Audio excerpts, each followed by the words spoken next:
Welcome back. 7 more Canadian schools and boards of education have filed multi-billion-dollar lawsuits accusing tech giants Meta, TikTok, and Snapchat of disrupting student learning and the education system. So let's break this down. We have with us the host of the Charbonne Report, Michael Charbonne. Good to see you. He joins us each week on Sundays. We love having him. Michael, tell me a little bit more about this. Schools cracking down on social media. Yeah, there was a survey in 2021, John, that said that 91% of students from grades 7 to 12 use social media daily.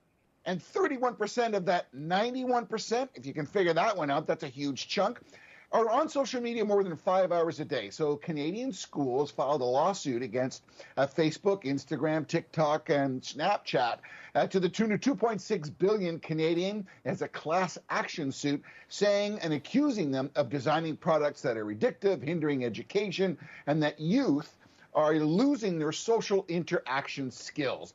The social media agencies come back and say, there's many parental controls that are in place, and that nothing is, of course, proven in court.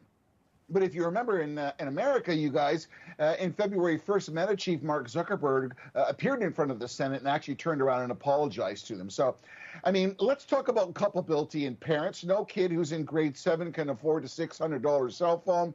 So there is a bit of responsibility. No phones at dinner. And I think as the schools come back in the next school system, there will be great restrictions in phones in classrooms. It's just a product of our situation, I guess. Michael, let's shift here to the Trump verdicts. This was something news outlets from all around the world. They were here in New York waiting for that verdict to come down, guilty.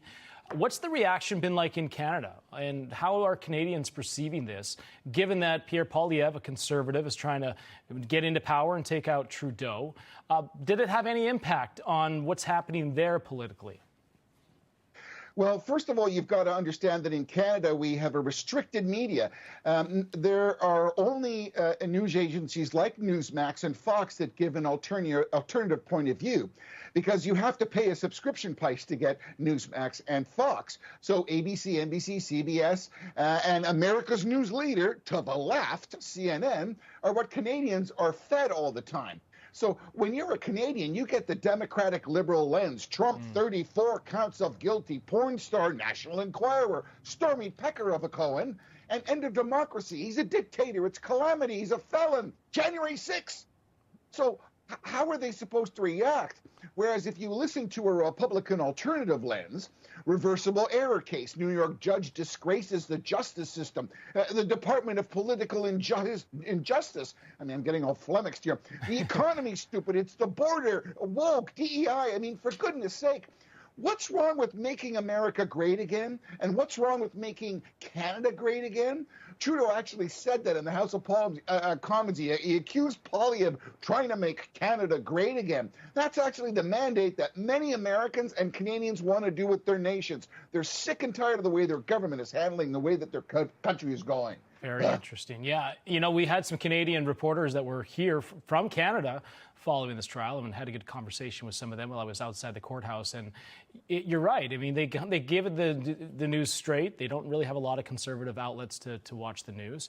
No. But it will be interesting to see how this election here in the United States impacts what's going on in Canada. you have a lot going on. There could possibly be an election here soon in Canada. But what impact, or what's the connection there with let's say there is a change of power in the United States. How does that impact Canada? So some of them are saying, it's a 10% tax. Remember, Trump says he's going to put 10% tax on the world. There's going to be calamity. There's going to be reactive Trump taxes reciprocal on North America and the United States. Well, the USMCA, which was negotiated when Trump was in power, basically gives an option for Canada and Mexico to be exempt from the potential repercussions of Trump putting a tax on everything that's coming in. Basically, a lot of what he said of you being ripped off because of other countries is true. But the relationship that Canada and the United States has is one of very close trade. We have economic ties, corporate ties. I think a lot of this reactionary situation from some Canadians is just being afraid that there's going to be change and a realignment. But there are many Canadians who are right behind Trump and are behind Poilievre, because we need to redirect our countries back into law and order and to what used to be some sort of a normal. Michael Charbon, great insight. We appreciate you coming on, and we'll continue to see how this plays out in Canada. I got to wrap it up here. That's going to do it here for Sunday Report. Thank you so much for watching. Sunday Agenda starts right now with Lydia Serrani.